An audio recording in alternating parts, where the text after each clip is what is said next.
A'udhu billahi minasyaitanir rajim. Bismillahirrahmanirrahim. Alhamdulillahi rabbil alamin wassalatu wassalamu ala sayidina Muhammadin wa ala alihi wa ashabihi ajmain. Amma ba'd. Assalamualaikum warahmatullahi wabarakatuh.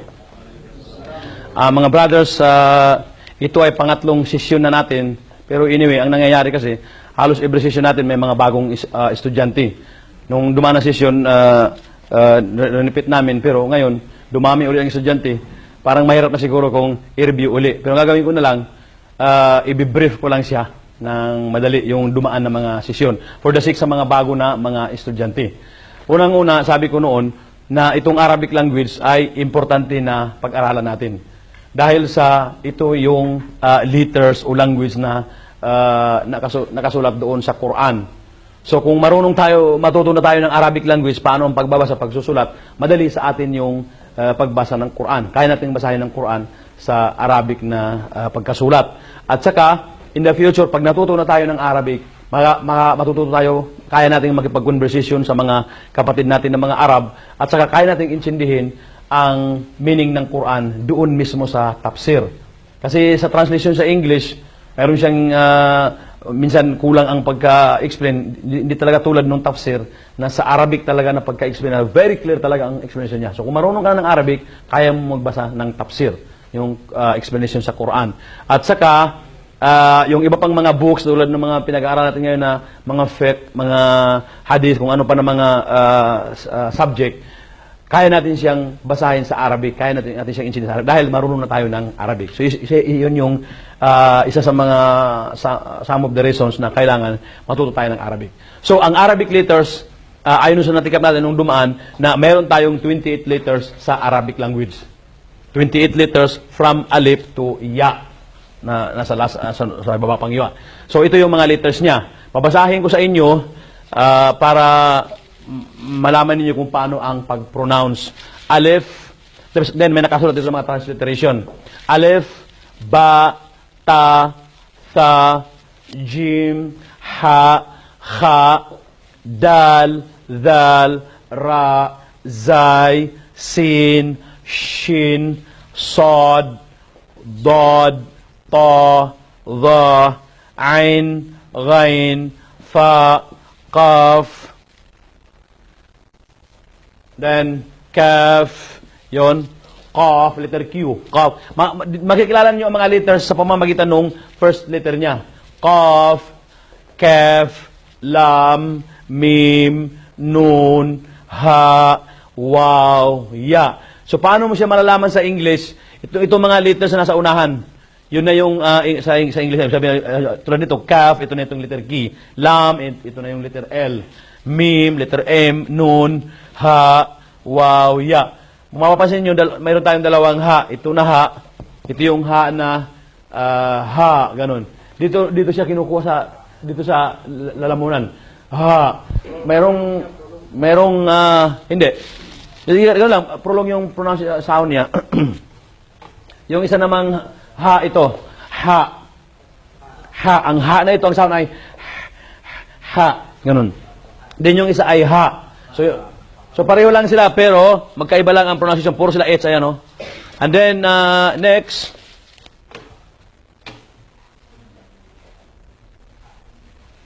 Then, next. Yun na yung Arabic alphabet natin. Subukan nga natin basahin kahit minsan para makuha ninyo. Repeat after me. Alif. Ba. Ta. Tha. Jim. Ha. Kha. Dal. Dhal. Ra. Zay. Sin. Shin. Sod. Dod. Ta. Dha. Ain. Ghain. Fa. Qaf. Kaf. Lam. Mim. Nun. Ha. Waw. Ya. Okay? So yun na yung Arabic alphabet. That is 28 letters. Lahat yan ay consonants. Wala pa doon ang vowels. Then ito exercises, halimbawa, kung sa tingin mo ay kabisado mo na siya, so pwede mo ditong basa-basahin yan, no? Disarrange na siya. Halimbawa, ano to? Dod, ano to? Ha, ano to? Shin, mga ganun. Then, next nun, ito yung sinabi ko sa inyo na non-connector letters. Yung alif, dal, dal, ra, zay, ganun. Anyway, yung sa Arabic, yung sa nauna, itinuro ko sa inyo kung paano ang paraan ng pag-memorize ng Arabic alphabet. Tulad nito,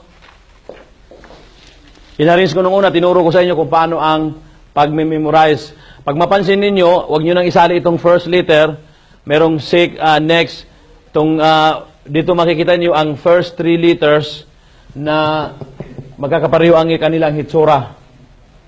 Okay? Halimbawa, pag inano natin dito, i-arrange natin ng uli, yung Arabic alphabet kanina, i-divide ko siya ng 5 groups. Unahin ko halimbawa, unang grupo,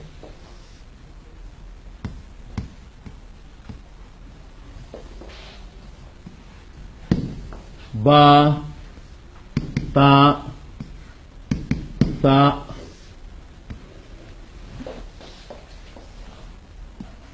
jim, ha, kha. Pangalawang grupo, dal, zal, ra, zay, sin, shin. Then, pangatlong grupo, sod. Tingnan niyo pagsusulat kung paano. Dod, to, the, ain, ghain. Pangapat na grupo, fa, qaf, kaf, lam, mim, nun. Panglimang grupo, ha, waw, ya. So yan yung 28 letters. Okay?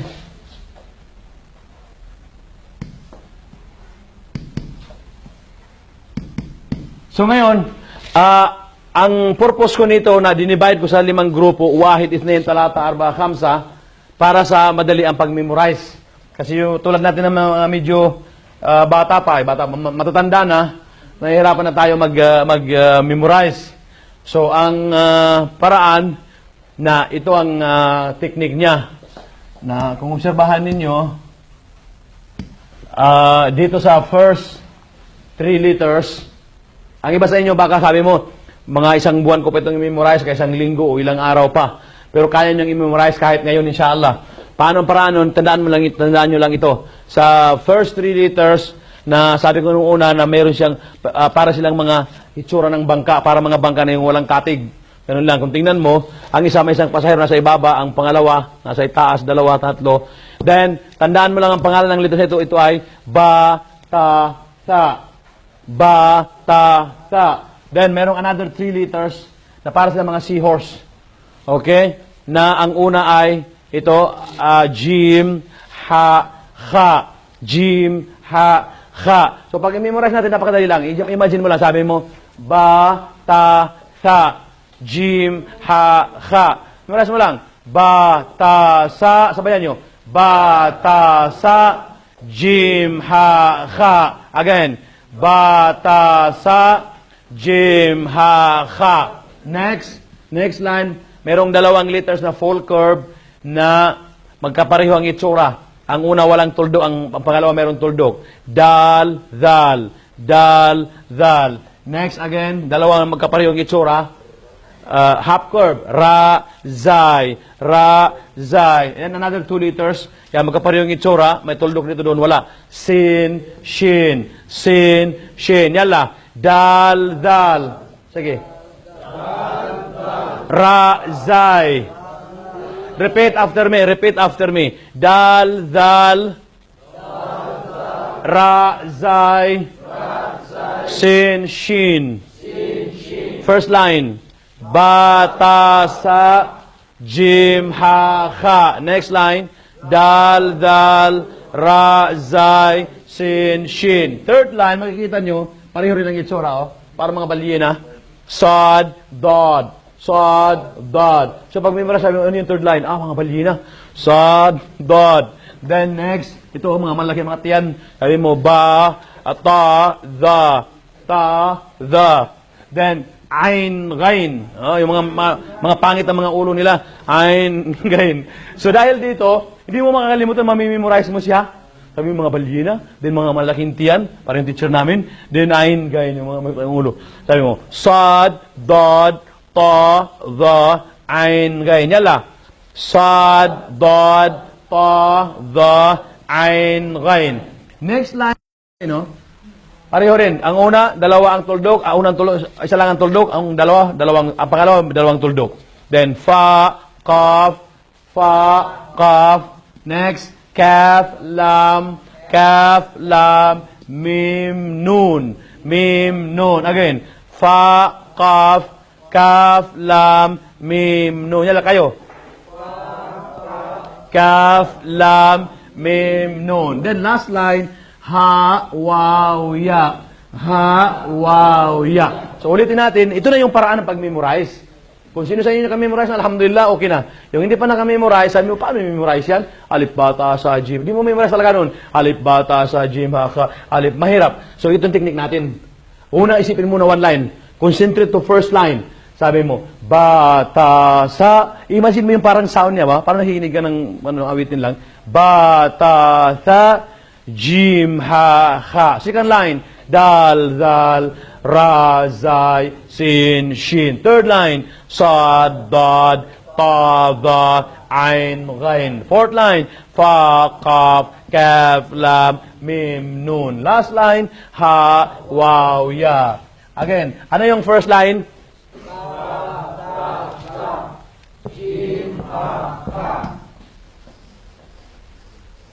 Okay, second line, dal, ra, zay, sin, shin. Again, dal, ra, zay, sin, shin. Okay, ulitin natin.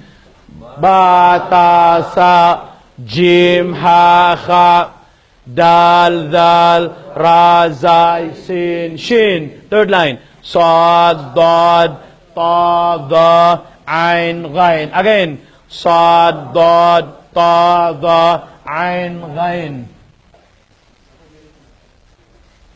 Then, next line, fa, kaf. Again, fa, kaf, lam, mim, nun. Again, fa, kaf, lam, mim, nun.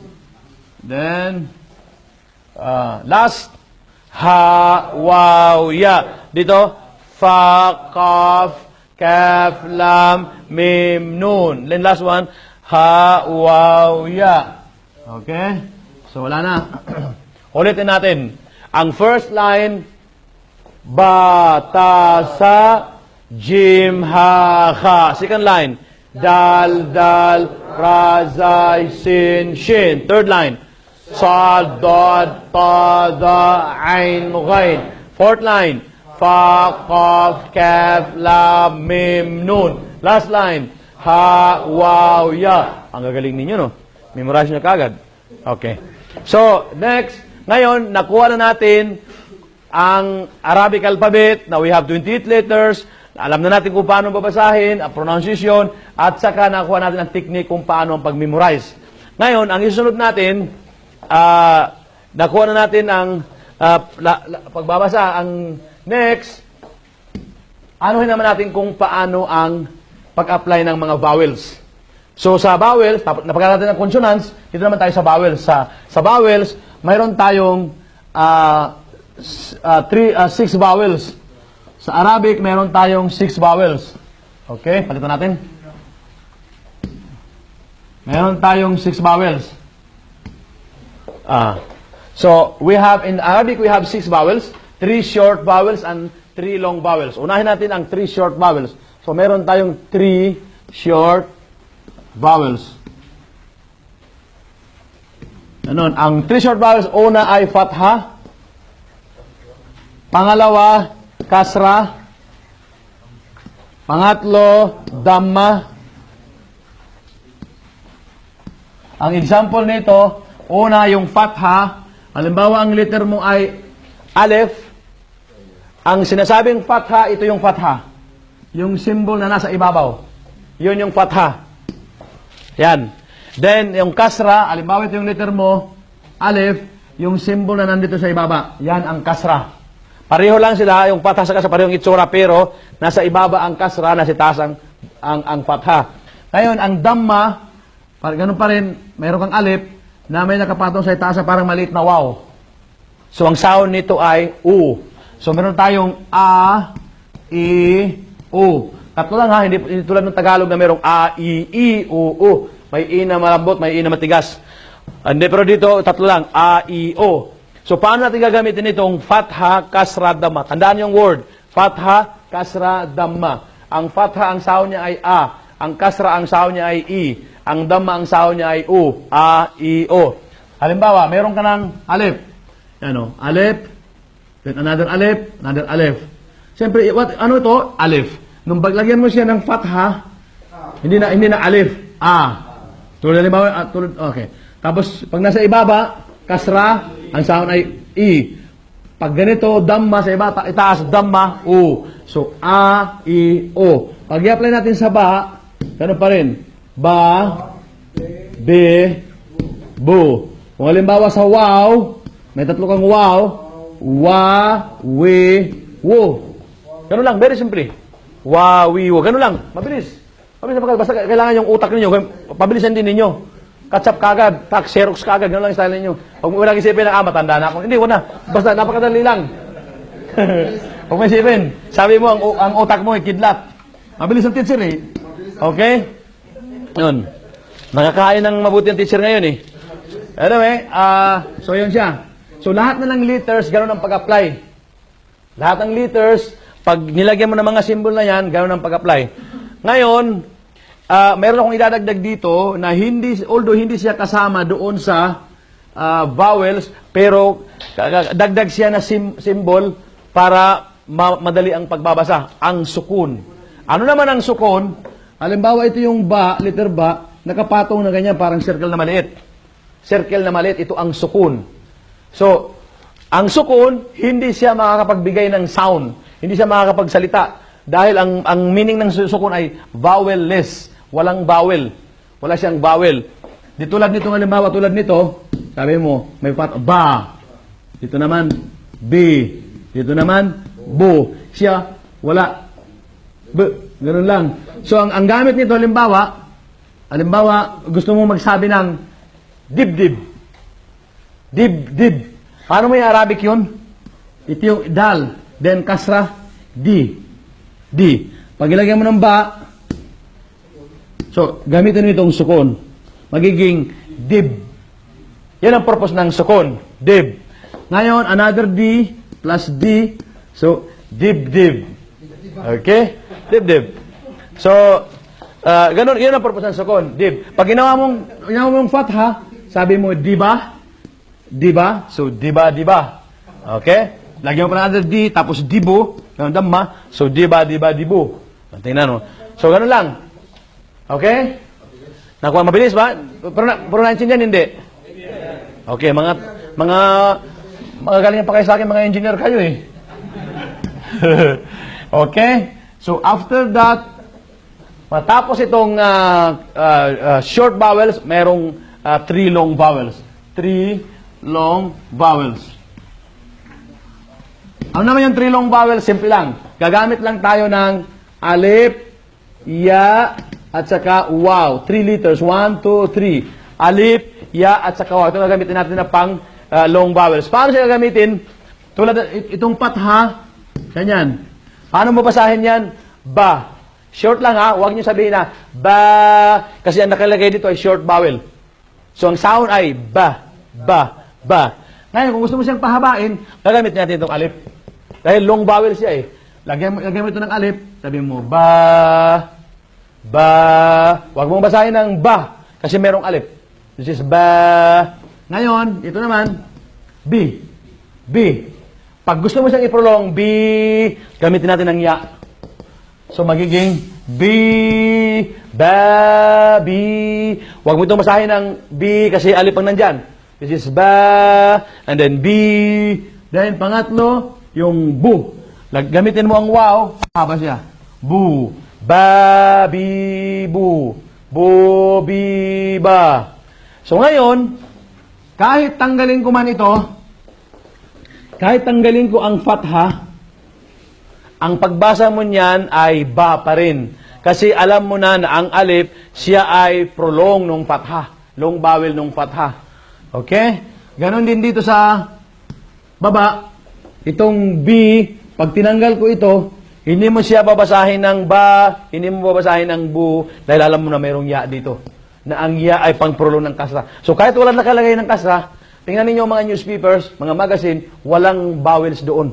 Walang fatha kasada, madiretso, ganyan lang pagkasulat. Pero nababasa namin, kaya namin basahin. Mas madali namin basahin yung walang mga vowels. Dahil hindi ka na mag-iisip, diretso-diretso. Pero alam na ang technique. Yan. Ito halimbawa, pag tinanggal ko ang damma, ganun pa rin siya. Bu, yan, kasi may wow. Bu, bi, ba. Isa yun sa mga technique na pagbabasa ng kahit walang vowels na nakalagay. Okay? So, ito yung dagdag natin na ito yung ating long vowels. Ang alif, ang ya, at saka ang wow. And then, so natapos na natin ang ating long vowels.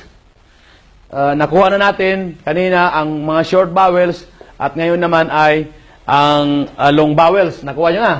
Ang short vowels natin ay fatha, kasra, damma. Ang fatha ang sound ay a, ang kasra ang sound ay i, ang damma ay sound ay u. Tapos meron tayong mga long vowels. Ang pangprolong natin sa fatha ay ang alif. Ang pangprolong natin sa kasra, ang ya. Ang pangprolong natin sa damma, ang wow. So, pwede mo sabihin ganito, ba, bi, bu. Okay? Then next, idadagdag ko sa, dagdag pa sa mga vowels na ito. Halimbawa ngayon ipakita ko sa inyo kung paano ang paggamit. Halimbawa, gusto mo magsulat ng pangalan na, halimbawa, tulad nung sinabi ko nung una, na si brother, isa sa ating mga brother, mayroon siyang kasintahan ng pangalan ay si Ana. So, ang gagamitin nating letter ay alif. Anong gagamitin natin na vowel? Fatha. Anong next na letter? Nun. Anong lalagay natin na vowel? Fatha. So yan, Ana. Yung una niyang girlfriend ay si Ana. Pero medyo palikero, pagka another buwan, nagkaroon uli ng kasintahan. Ang pangalan ay si Ani. Ani. O, paano susulat ang Ani? Alif. Then, anong gamitin natin? Fatha. Next letter, Nun. Anong gamitin na vowel? Kasra. So, Ani. Okay? So, ganun na ang pag-apply ng ating mga vowels sa mga short vowels. Anyway, inshallah, nakuha na natin ang short vowels at saka long vowels and then yung dagdag na sukon.